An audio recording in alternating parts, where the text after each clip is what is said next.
This evening's event will begin with a presentation from Citadel EHS, who will provide an update on their ongoing work. Following the presentation, we'll open the floor for questions from the community. We will then conclude the meeting at 6 p.m. to allow our panelists to attend the school board meeting following this event. Please hold questions until we move into the Q&A portion. At this time, I'm pleased to welcome Julie Wojnowski and Adrian Olivares from Citadel EHS. First and foremost, I want to thank all of you for being here tonight, for taking time out of your busy schedules to hear the work that we've been doing with the school district, with Silfab Solar, and with York County.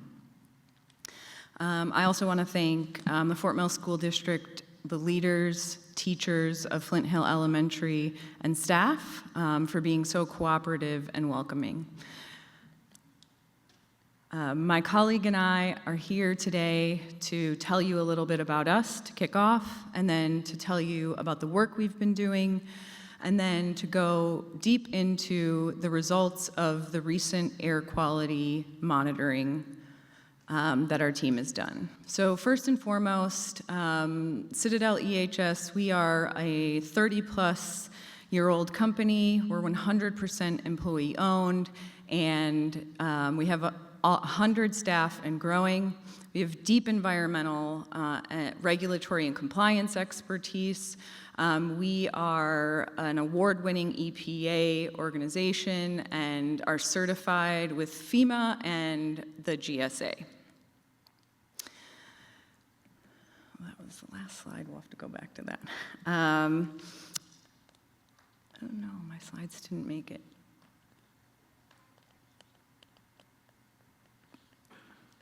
All right, so I'm just going to have to wing it. It looks like the slide I was going to talk to you is missing, but I'll talk to you a little bit about the work aside from the air quality monitoring. So over the past several months, we have completed an in-depth review and cross-comparison of Fort Mill School District's and Silfab Solar emergency plans. This review confirmed that both organizations maintain strong foundational plans aligned with FEMA's National Incident Management System, it's called NIMS, and the Incident Command System.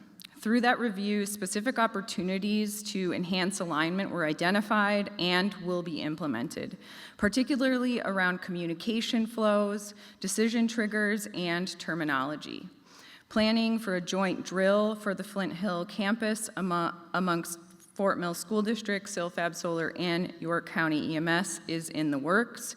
This builds on the joint drill that already takes place annually. Additional education and training related to hazardous gas chemical release incidents for Flint Hill Elementary and eventually Flint Hill Middle School staff will be forthcoming to reinforce familiarity with site-specific emergency protocols.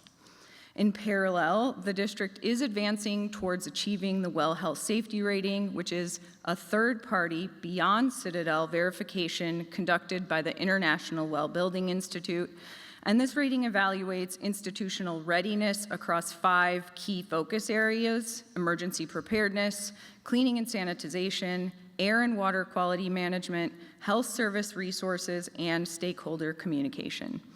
It serves as a roadmap for resilience, helping organizations like Fort Mill School District demonstrate measurable commitment to health and safety as operational best practices. Pre- and post-occupancy indoor air quality testing is complete. Adrian will talk about that in a few. And quarterly indoor and outdoor air quality testing will remain ongoing at Flint Hill Elementary at minimum every 3 months, and in alignment with Silfab Solar's phased operational ramp-up timeline. We are in direct communication with Silfab Solar on a regular basis about their operational timelines. The next round of testing will occur within the next 3 months, and these samplings provide data on key contaminants of potential concerns and will help the district proactively evaluate local air conditions. As part of the next sampling round, continuous outdoor air perimeter monitoring stations will be installed to provide real-time information on outdoor air quality, enabling faster awareness and response if air quality conditions change. Our team will regularly review, interpret, and share and explain results with Fort Mill School District and the community, and thresholds based on, at minimum, the EPA and South Carolina Toxic Air Pollution Standard number 8 within the monitoring and software to alert us if exceedances or upward trends in volatiles or particulates will be in place. Finally, Citadel is facilitating the development of a MOU, or a Memorandum of Understanding, with relevant parties, the school district, Silfab Solar, and York County EMS. And this will help to formalize coordinated emergency protocols, exceedance thresholds, and corresponding response actions. With that, I'm going to transition it over to my colleague, Adrian Olivares. He is a certified industrial hygienist. He brings over 30 years of experience in industrial hygiene, occupational safety, and environmental health. He's managed a wide range of clients, including school, universities, municipalities, life science organizations, and developers. And he specializes in air contaminants, chemical exposure assessments, and comprehensive industrial hygiene evaluations. With that, Adrian, I'll let you take the stage.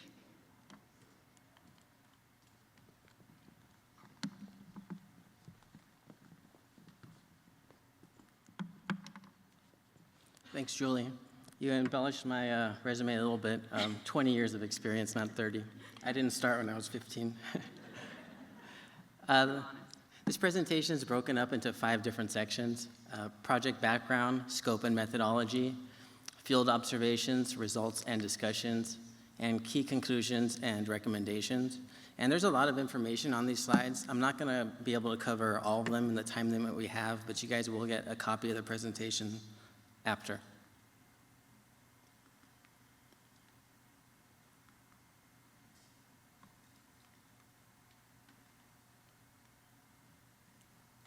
So Citadel was retained as an independent third-party firm to assess whether the indoor air quality at Flint Hill Elementary School is safe and whether it's being impacted by the adjacent Silfab Solar facility. To do this, we monitored air quality before and after school occupancy, providing a clear baseline for comparison and identifying any changes over time. So potential sources that contribute to indoor air. There's three main factors that contribute to indoor air.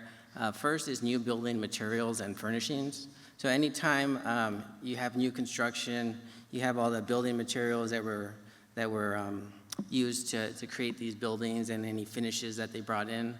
One of the most common contaminants associated with new buildings is volatile organic compounds, or VOCs. And these are present in paints, sealants, adhesives, and flooring. And VOCs are present in solids or liquids, and then once they get to room temperature, they're going to off-gas into the air. And so if you think about if you open a can of paint or a new mattress, or you get a new carpet, that odor that you're smelling, that's VOCs being emitted into the air. Another type of VOC is formaldehyde. This is one of the most common indoor air contaminants, especially for new construction. It's present in pressed wood and fabrics, paints, adhesives. It's also present in some outdoor sources as well. And then in addition to new construction, you have the activities that are going on within the building. So in a school setting, it could be arts and crafts where they're using paints or glues or markers. That's a potential source of VOCs. And also any cleaning products, deodorants and air fresheners potentially have VOCs as well. And then external sources, these are sources outside the building that can be brought into the building, and these includes ambient air containing pollen and spores, vehicle exhaust, carbon monoxide, particulate matter from nearby traffic, and dust and diesel from construction sites, and then industrial emissions from nearby facilities. And so our monitoring plan accounted for these to distinguish between typical conditions and potential external impacts.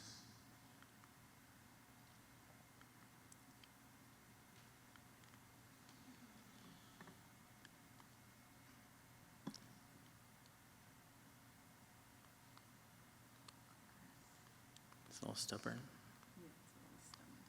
Oh.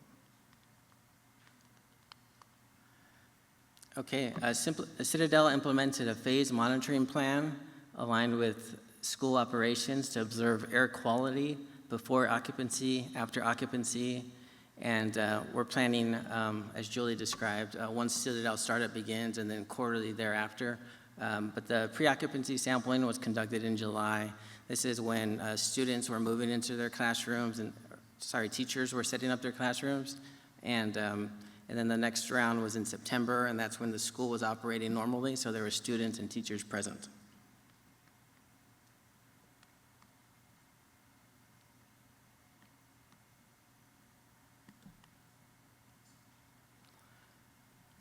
So we reviewed publicly available information from CILFAB and from the county, and we came up with a list of chemicals of potential concern.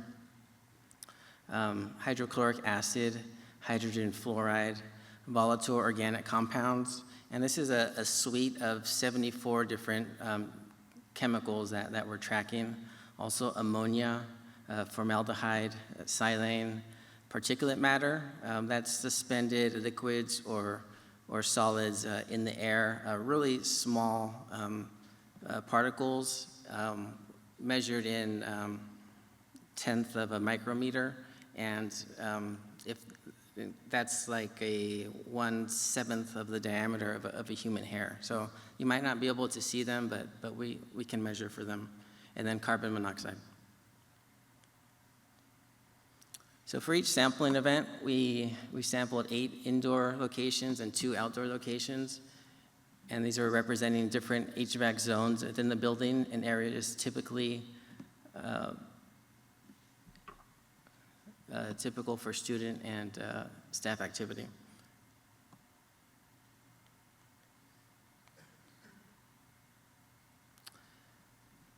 I'm going to discuss a little bit about the sampling methodology. For hydrochloric acid and hydrogen fluoride, these samples were collected with active pumps. So the pumps drew in a known volume of air, and the sample was collected on a cassette, and then that was sent to the laboratory. And for VOCs, these were collected in evacuated steel canisters. The canisters have a flow regulator, and so they slowly brought in air over a 24-hour period. And for ammonia and formaldehyde, these were sampled on passive badges. So as the vapor came across the badges, it collected through micro porous membranes.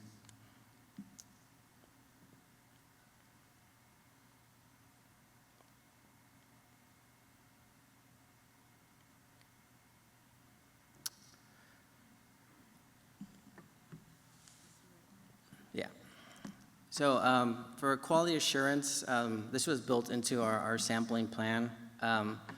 We calibrated the pump flow rates before and after, just to make sure there was no drift while we were sampling.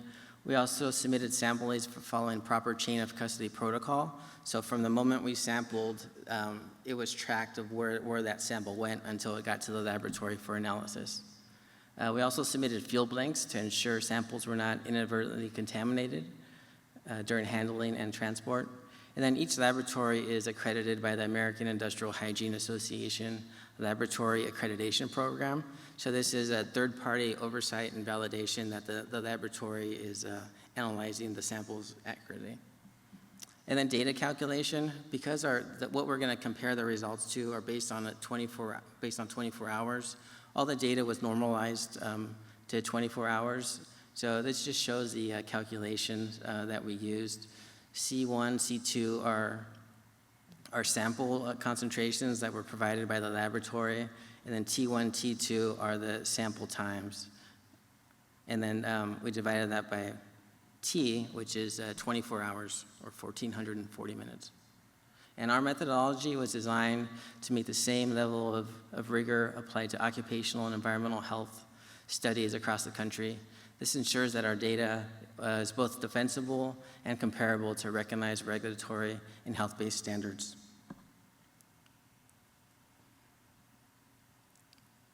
So when we compare the data, there's not a lot of federal regulations or state regulations that govern indoor air quality for spaces like schools or offices or non-industrial sources.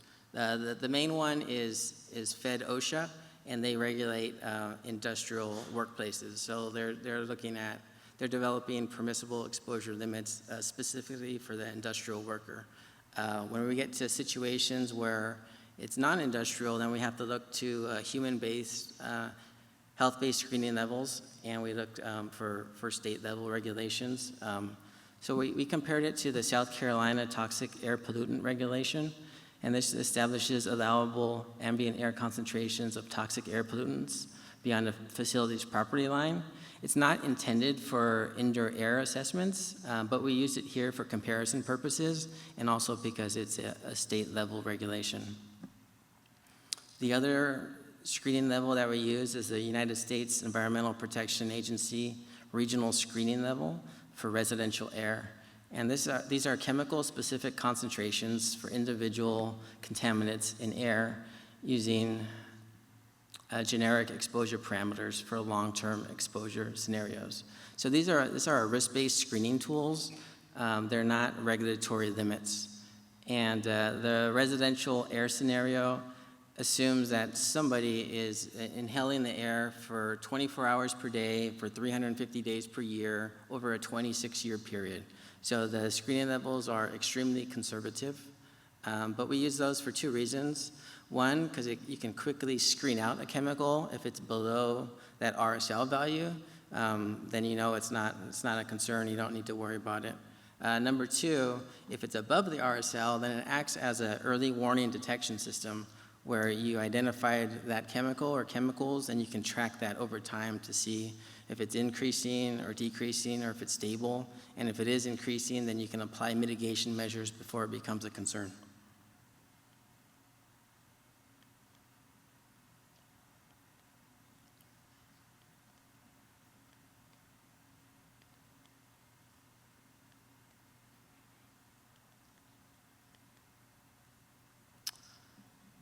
So field observations provide the necessary context to interpret the laboratory data and understand the true source and significance of any detected indoor contaminants. So when we're making our field observations, we're looking at what's going on outside the building, if there's a major fire that's impacting air quality, checking the weather. For example, in July, it was a hot, humid day. There was rain in the afternoon. And our passive badges have a humidity limit that they can't exceed. So because of that, we had to cut short the ammonia and formaldehyde sampling outdoors. So our field observations, making those are important. We're also, the HVAC systems were running under normal conditions. There was nothing unusual, no painting or maintenance going on during both of these activities. But these are just some things that we look at when we're doing these assessments.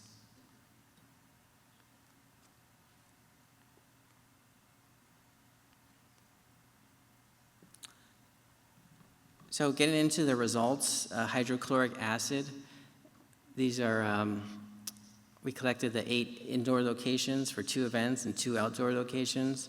And the sample results were non-detect, and the laboratory reporting limit was less than 0.0046 milligrams per cubic meter.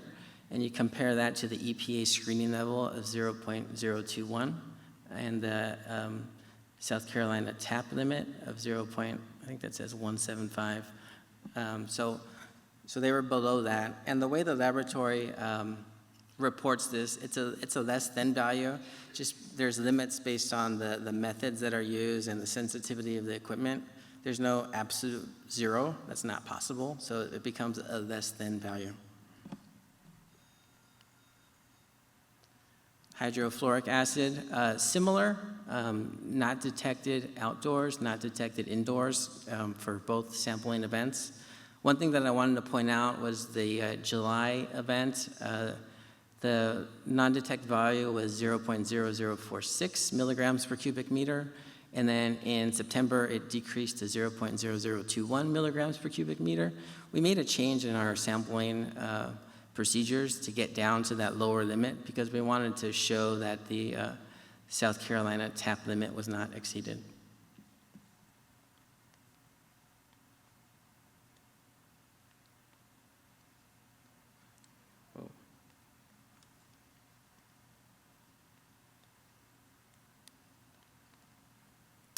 So for ammonia, these are the passive badges. All samples were non-detect. The reported limit was 0.11 parts per million, and the screening level was 0.75 ppm. And the picture shows the typical sampling setup that we used. The black boxes are the pumps, and there's cassettes that are attached to them. And so the air is drawn in from the top of the cassette into the sampling media. And then you'll see the aluminum or the stainless steel canister that's used to collect VOCs. And on top of that is the 24-hour flow regulator. And on that tag, I'm not sure if you can see it, but there's blue tabs, and there's two passive badges below them are hanging from there. And those are the ammonia and formaldehyde passive badges.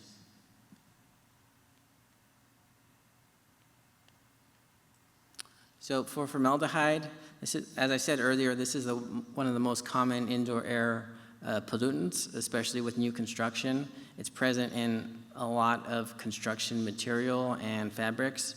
And so as expected, formaldehyde was detected in all the samples. The average concentration in July was 0.010 parts per million. And in September, it's pretty similar, 0.09, I can't read the rest. It's very close. So you compare that to the screening level, the results exceeded the screening levels in all the indoor air samples. And then for the South Carolina tap value, in July, 1 sample was exceeded, and in September, 2 samples were exceeded. To provide a little bit more context about formaldehyde levels, we also compared it to LEED pre-occupancy limits. LEED is Leadership in Energy and Environmental Design. It's a green building certification. And that limit is 0.027 parts per million. So the Flint Hill Elementary School is not going for a LEED certification, but if it were, it would have passed for formaldehyde. So the formaldehyde detections are very low levels and is consistent with new construction.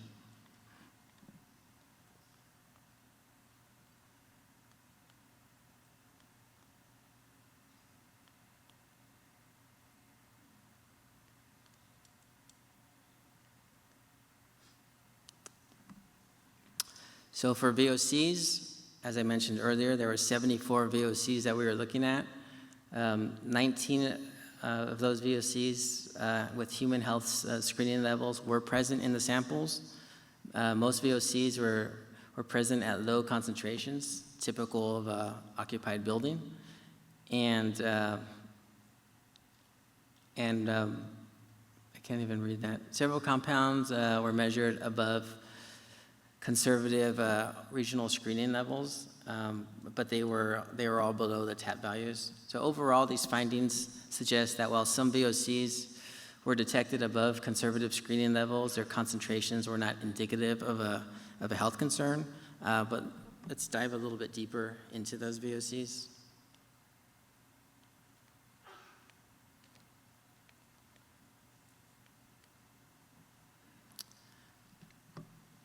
So for benzene, I can't really read the numbers, but on the left side is the July results, and the right side is September. You're going to see a dashed line there, and that's the RSL. I think it's 0.36 micrograms per cubic meter. And the blue readings on the right-hand side of each graph or chart show that the ambient air concentration, so these are our measurements outside of the school. And for the July event, the ambient air was the highest reading of all the samples. And for the September event, also ambient air, not the highest, but it was in the middle. So this just tells us that the benzene that we detected inside likely coming from ambient air outside.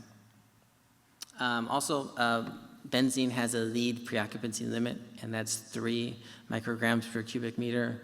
I think the highest reading that we got was around 1, so well below the lead preoccupancy limit.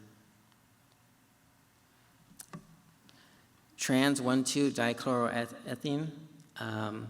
So this one's a little bit different. It was detected at low concentrations outside, but it was present above the regional screening level inside the building. So this tells us that the source of trans 1,2-DCE is from inside the building. It's likely a residual from the construction process. So over time, we would expect these to decrease.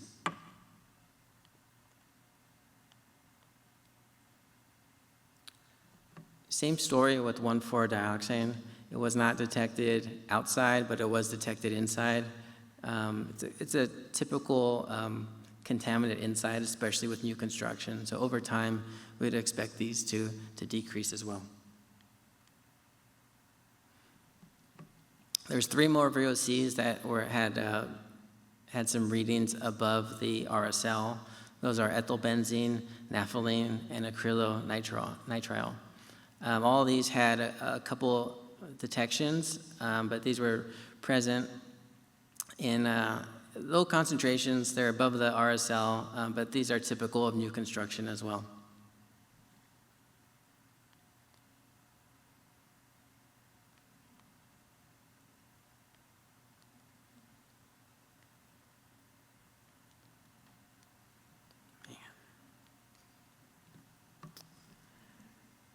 So for the VOCs, EPA RSLs, while exceeded by some VOCs, are intentionally conservative. They serve as a screening tool to identify compounds for further review, and they're not a definitive indicator of unsafe conditions or health risks. No measured VOC concentrations exceeded the South Carolina TAP or lead preoccupancy limits. Overall, the indoor air quality across the sample area is deemed acceptable. The detected VOC levels do not present an elevated health risk to building occupants. These findings collectively affirm the indoor environment maintains a healthy and safe atmosphere for occupants.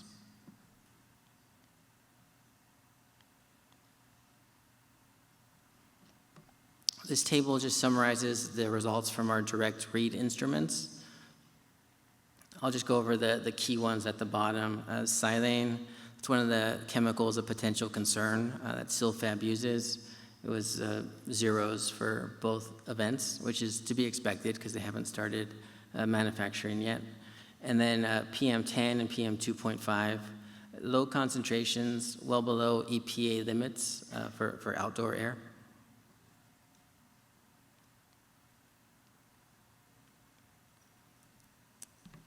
So key conclusions from the 2 rounds of assessment: detectable levels of formaldehyde and VOCs are within regulatory limits and are consistent with background concentrations in a new building.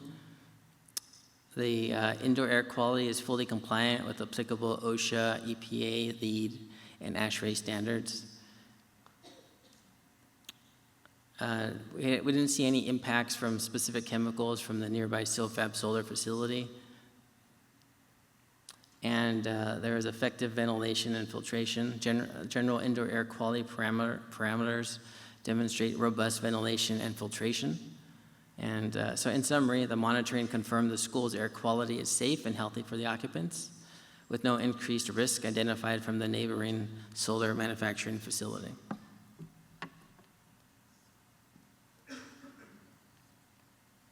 So recommendations, we want to continue to implement the monitoring plan. This includes another round of sampling after SilFab starts up, and then to proceed with the continuous perimeter monitoring. And then also to continue to monitor the exceedances, anything that was over those RSL values, we want to start tracking those.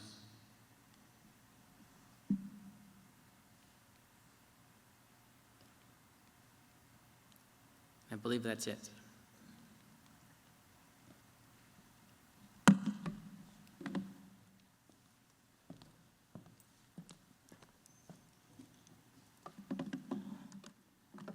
Thank you, Julie and Adrian, for that presentation.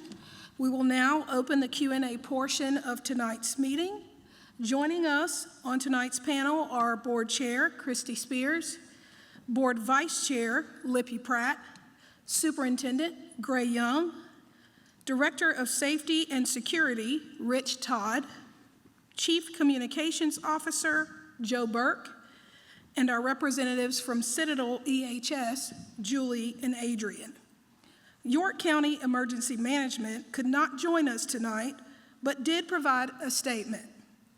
Safety is York County's topmost priority.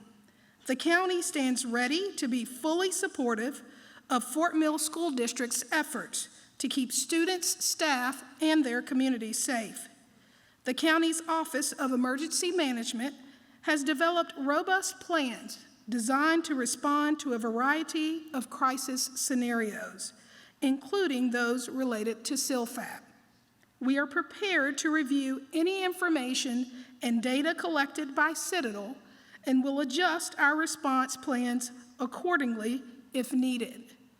The county will continue to work with the school district and local emergency response agencies to develop and maintain collaborative plans to keep students and families safe, particularly those in the Flint Hill communities," end quote. There are 2 microphones located in the aisles for questions. Please line up at the nearest microphone and we'll alternate between the 2 sides.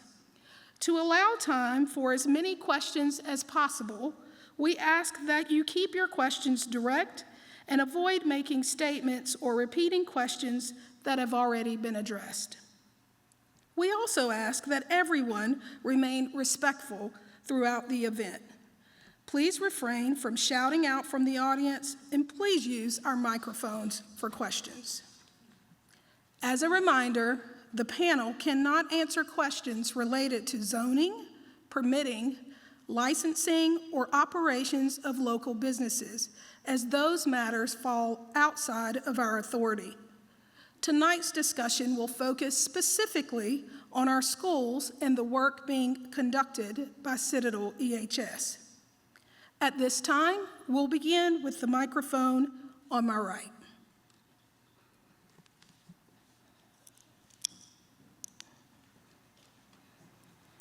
Good evening. I thought your information was very interesting, and this is directed to Citadel. You gave all of the statistics concerning right now. What kind of information do you have from SILLAB, other factories that are operating right now, and their environmental impact?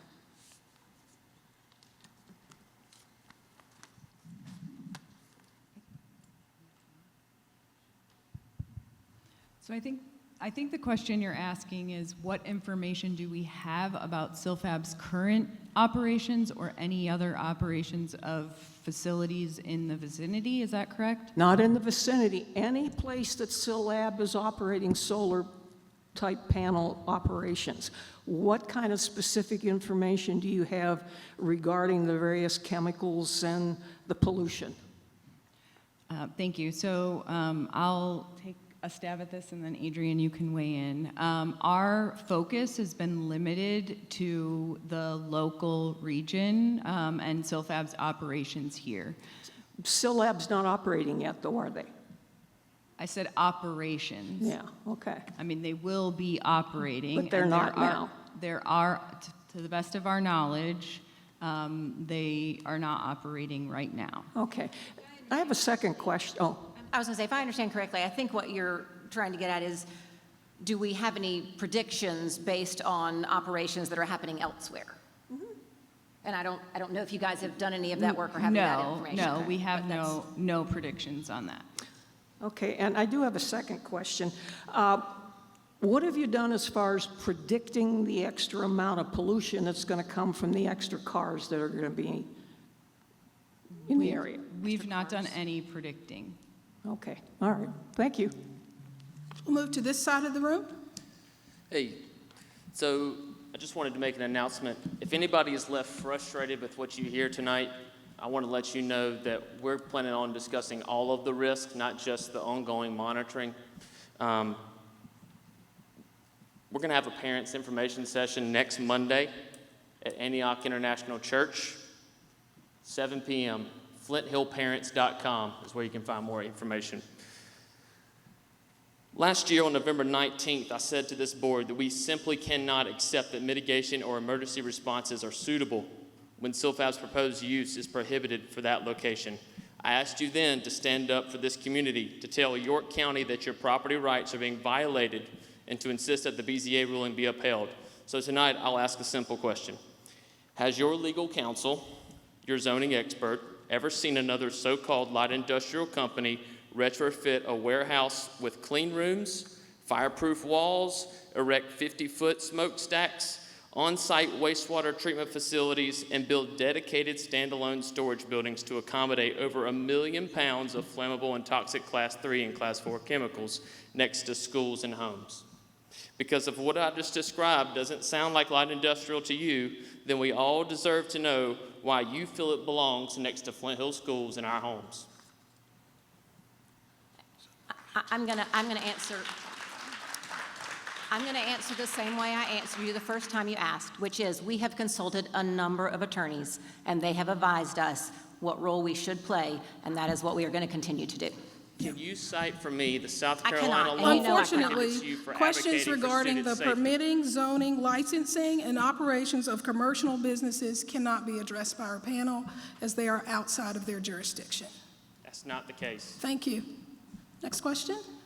Yep, I'm sorry, I joined late, I got stuck in traffic, but my question is, I did see some VOCs out there, but did you do any organometallic studies? Because one of the chemicals that they are supposedly using is trimethyl aluminum, which is highly flammable. So did you, when you did the monitoring, were any organometallic compounds considered? Metallic compounds? Organometallic compounds. Organometallic compounds. We just analyzed for the compounds that I discussed. Sure it's not working? You may have to just get closer. There you go. Sorry about that. We just analyzed for the constituents that I discussed. So if there's a concern about a specific chemical or group of chemicals, if you send that to the district or to Julie, then we can look into that for you. But to date, we haven't analyzed for that.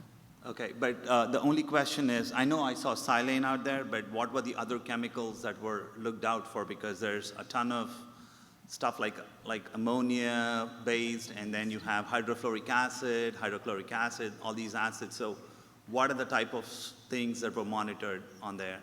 Were Well, they part of the monitoring? Those that you just mentioned are hydrochloric acid, hydrogen fluoride, ammonia.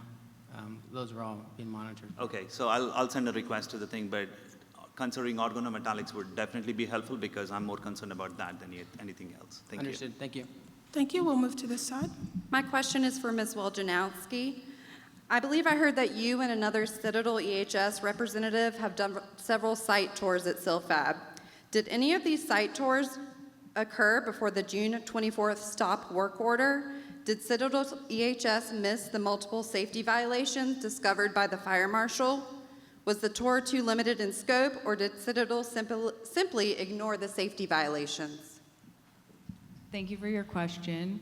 The tours were not conducted before then, and they were not official safety audits. They were tours of the facility for us to gain an understanding of the construction phase and to discuss operations and emergency plans with Silfab leadership. So they were not official safety checks. We are not contracted by Citadel or by Silfab in any way, shape, or form to do those formal checks, as that would be a conflict of interest. Are you contracted by Silfab in any other way? No. Thank you for your question. Moving to this side. Hi. I have a question that's very simple for all of you. Why would your board allow a very dangerous, heavy, industrial manufacturing company that is going to use this as their first start to finish project next to a school that has children? Please answer that question for me. The permitting, zoning, and licensing and operation of commercial businesses That is baloney. outside the authority of the school board. You know what? That is not an answer. That is not an answer. And I blame every one of you and the York County Board. If anything happens, it's all on you. You should be ashamed of yourselves. Thank you for your question. Moving on. Hi. Would you agree that screening levels are based on average, healthy adults, not children with asthma, developing lungs, or pre-existing conditions? What level of risk would you consider unacceptable for school children? And how does this project compare to that threshold? No, I wouldn't agree with that. The screening levels we use for residential are for children. The first 6 years are factored in the children's body weight and the amount that they breathe. And then the second 20 years the second phase of that is 20 years where they're an adult. So the screening levels are protective for children as well. Okay. Thank you. Next question, please. Hi. Board members have claimed the district received legal advice regarding this matter. In the interest of transparency and restoring public trust, will the board consider waiving the attorney-client privilege exemption under FOIA to allow disclosure of that advice? Discuss it. We can discuss it. Thank you. Next question. Good evening. I'm here as a concerned parent and a resident of Fort Mill, with over thousands and thousands of pounds of hazardous chemicals on site at Silfab. Who is willing to take responsibility if the worst case scenario happens? Citadel? The school? Silfab? Simple question, simple question. The worst case scenario, there's going to be hundreds and thousands of pounds of dangerous chemicals there. You know it, I know it, everybody in this audience knows it. Who's going to take responsibility if the worst case scenario happens? The school district, Citadel? Who? Answer the question.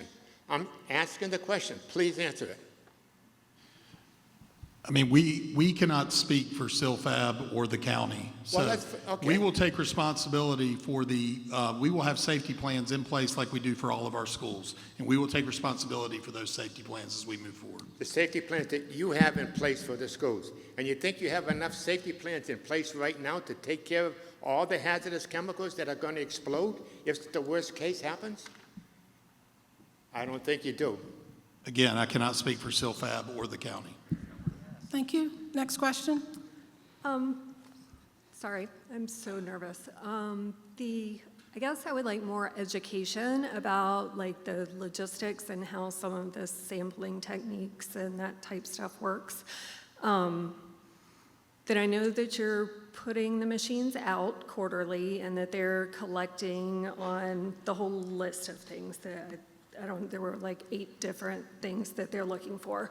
But this is only kind of a spot check type situation. And then you're going to be installing at some point this continuous perimeter monitoring thing.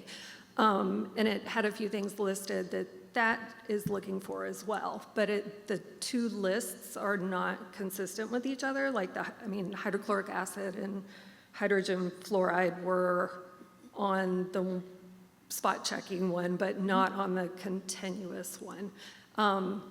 So I guess how does that all work together to be saying on a day-to-day, minute-to-minute basis, no, there's no silane over here right now?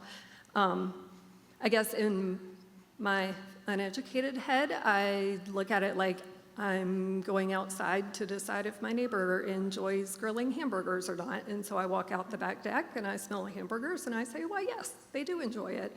My husband has walked out onto the front porch and he says, no, they're not grilling because he can't smell it there. And then, like, I know that you had mentioned weather conditions and humidity and, you know, if it's raining, they're probably cooking their hamburgers inside. But, like, how does all that affect everything that we can say, like, a one-time spot check every 3 months is sufficient to say it's okay to be outside the next week? If that, does Yeah, that it make makes sense a lot what of I'm sense. asking? Okay. And thank you for being brave enough and courageous enough to come up and ask that question. You do have a good understanding of it as well. So the first two sampling events were to collect as what we would refer to as a baseline. So that tells us what was in the building after construction and then when normal activities were happening in the building. So all testing from then on will be used, that data that Adrian just presented will be used to compare to future sampling events. The continuous monitors add a layer on top of that, and so they will run 24 hours a day. And you mentioned that the lists of things that will be measured are quite different, and that's because, for example, silane is a particle and would be measured in the form of particulate matter. And so if there's an elevation in particulate matter, that would allow us, or that would tell us that there is something that we need to investigate and potentially need to, depending on the level, of course, need to notify both SILFAB of and the district, the school district. So there are ways to determine whether certain compounds that are on the original list are also in the ambient air from those monitors. Where the silane particulate matter size was a really, like the PM1 versus the 2.5 or whatever. Yes. But I think the district chose the targeted monitoring versus the comprehensive, and it didn't have PM1 listed on it. Okay. So the particulate size of silane. I mean, it was across a wide variety, but it did go down as far, depending on whether it was combustion versus whatever, but I don't know. Yeah, the meter that we had didn't measure PM1, and I'm not aware of the exact size of silane, to be honest with you. I'm not sure if that would be recorded in the PM 2.5 reading. I guess going back to your other question about collecting samples quarterly, you're right, it is a snapshot in time, that we're measuring the conditions on that day and night. But that's an approved, regulatory approved framework for doing this type of sampling. It's withheld scrutiny for many of our sites that were regulated by an oversight agency. The difference with this project is this is all being done proactively. There's no one telling the school district to do this type of monitoring, but it is done in a similar fashion as if there was an oversight agency. And over time, we're going to build up that data, showing what the air quality results are. But like in terms of a manufacturing facility, the assumption is that they're going to be making those solar panels, continuously, not like one day they're making them and the next day they're not. So the assumption is that when we monitor, they're going to be producing them, and we'll be able to accurately monitor the emissions. How much do weather conditions and wind speed and direction and that sort of thing affect Like, if you were to do the spot checking 10 days in a row that had drastically different weather conditions, would you expect similar results, or they might vary wildly? And I think, I want to clarify, I think the spot checking, as we're talking about it here, is the quarterly testing that occurs, specifically on that date. But I believe the reason for the continuous monitoring outside is because the concern obviously would be things coming from SILFAB or something outside. Correct. And that's continuous. So and so you'll also have the baseline, to your point, about 10 days in a row of weather and how it affects things if anything were detected outside, correct? And with the continuous monitors, the placement of them will be specifically upwind and downwind so that we can determine and take into account the context of the weather and the wind patterns. Okay. So, like, I noticed that the outdoor, like the spot checking things, one of them said, like, it was north side of the building both times, but then from the first one to the second one, it was south and east on the slides you had up there. Was that just, I get, was there rhyme or reason as to why they moved, or?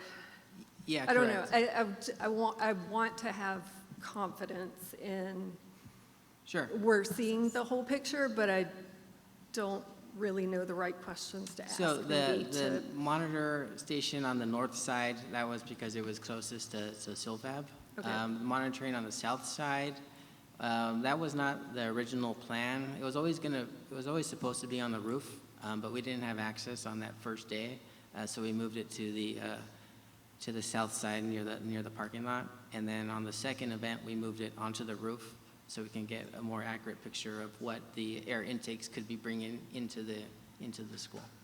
So I think for future ones, it will be on the east side, on the roof, and on the north side. Okay. Thank you. Thank you. Ma'am? Hi, this message is for this, or this question is for the school board. Do y'all recognize that failing to advocate for safe zoning could expose you to liability if students develop health problems tied to nearby industrial emissions? Unfortunately, questions regarding zoning cannot be responded to It's actually by a our board. liability question. It's a liability question, and y'all are liable. You've been given lots of information from the citizens, concerned parents, and we just want to know if you recognize that you are liable. And that's why we're here. We want you guys to understand we are trying to do the things that are within our power to control the safety of the building and the students inside. That is Okay. why we're here. Thank you. You guys carry a lot of weight. Your support in moving SILFAB to York County means a lot. And we need your help and we need your support. And you've been given ample information from all of us and concerned parents, and that's your job, to protect the safety of our children. And we don't feel like you have done that. And monitoring is all well and good, but we cannot, that's not safety. That's not protecting our children. That's telling us, oh, there's something bad in the air. Great, now we gotta all go try to get our kids. That's not being proactive. We need your support. And y'all are liable. So that matters. Thank you. Next question. Good evening. I had a question about your risk also. I noticed that you said you would continue to monitor for things that exceeded standards. But once SILFAB is operating, are you then going to look at everything as detection limits? And are you reporting like cumulatively? They sometimes have all the contaminants together to put into a risk calculator to see what your hazard index is. So we will be recording all the contaminants once SILFAB starts. Just because it was below the original screening level this time doesn't mean we're gonna stop analyzing for it. Right. We're still gonna track it. And I noticed the asterisk said you were going to do quarterly sampling for a year. Is that a year once they start operating? I think we've signed the contract for, at a minimum at this point. We'll continue as long as we feel like we need to. All right, so you've done a great job of showing us how you're monitoring now. Are you going to go through an environmental management plan of how you respond if anything happens? Is that publicly available? So we are, as I mentioned, working with the school district and with the county and Silfab Solar to create alignment in all of the plans, and that some of that information may be private because of security concerns, but we will be sharing more information about those alignments and things like that with the community. Okay, thank you. Yes, ma'am. Why did the district collaborate with the county and Silfab to produce a one-sided interview instead of presenting balanced information to parents? Why did the district feel that the need to conduct a PR on behalf of Silfab? What specific fact-checking did the district perform before amplifying Silfab's claims? I'll actually take that one. Okay, thank you. Because I called Silfab because I was getting a lot of questions I couldn't answer. And so we shared the questions with them and said, we'd like you to answer these questions. I didn't fact check. I asked the same questions that you were asking of us and asked them to go on record and respond. If the answers were incorrect, I would not know that, you would not know that. But that is something we did proactively. That is something we did proactively because we were getting questions and concerns. And we wanted to know the same answers that you did. So CN2 came in and said, hey, we'll record it. It wasn't intended to be a PR campaign. It was to try and get information that everybody was asking us. I'm sorry if it didn't turn out that way. If you wanted to get the additional information, why didn't you just search it for yourself?